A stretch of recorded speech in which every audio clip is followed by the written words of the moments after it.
Ibig sabihin, compatible po yung ating nabiling lightning adapter. Lalagyan na natin to ngayon dito sa ating mansanas. Naka-strong. Kita po dito, naka-strong noise cancelling and bright po yung ating voice. Pwede nyo i-off yan, yung ating mic. Pwede i-on. Tapos ito, pwede nyo rin siyang i-click yung record kung gusto nyo ma-record yung sinasabi nyo. In case magka-problema tayo dito sa phone, nandiyan pa rin yan, naka-save pa rin yan.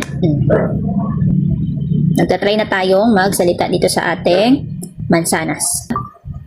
Ito na po yung ating DJI Mic 3. Nakakabit na siya dito sa ating mansanas. Ayan, kung nakikita nyo po yung rectangle dyan, sunod-sunod yung lamok Tahol ng tahol po yung ating alaga.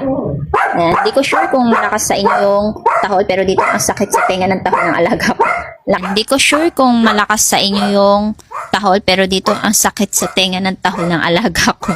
Lakas niya kasing tumahol. Takot siya dun sa pumuputok na mosquito killer pag may napapatay na lamok. Tinatahulan niya. Ayan po, nagre-record na tayo sa ating iPhone. Ang ganda ng quality ng camera ng ating iPhone, guys, oh. Try na natin kung okay ba yung ating noise cancelling sa ating DJI Mic 3.